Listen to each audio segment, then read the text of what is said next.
আসসালামু আলাইকুম। Driver provider বিডির ভালো ড্রাইভার ভালো মালিক সিরিজের আজকে ৪৯তম পর্বে কথা বলবো। ডিউটির বাইরে যদি কাজ করতে হয় তাহলে সেক্ষেত্রে কি করবেন? তো ড্রাইভিং চাকরিতে অনেক সময় এমন কিছু পরিস্থিতি আসে যখন নির্ধারিত ডিউটির বাইরে অতিরিক্ত কাজ করতে বলা হয়। এইটা হতে পারে জরুরি প্রয়োজনে, আবার হতে পারে অভ্যাসগতভাবে। তো এই অবস্থায় কি ধরনের আচরণ করবেন সেটাও জানা গুরুত্বপূর্ণ। তো আগে বুঝে নিন যে এটা জরুরি নাকি নিয়মিত। তো ১ম এ আগে দেখুন যে কাজটা হঠাৎ করে চলে আসছে নাকি নিয়মিতভাবে আপনাকে দিয়ে করানো হচ্ছে। যদি জরুরি হয় তাহলে তো সহযোগিতা করা ভালো। কিন্তু যদি নিয়মিত হয় তাহলে বিষয়টা পরিষ্কার করা দরকার।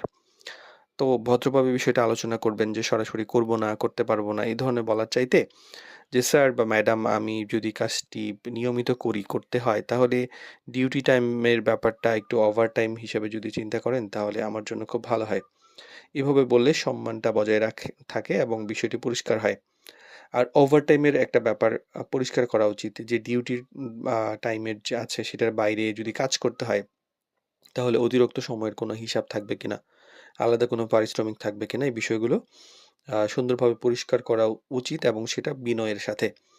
আর নিজের একটা সীমা জানা উচিত যে সব কাজ তো আর সবসময় করা উচিত না। নিজের পরিবার সংসার থাকে।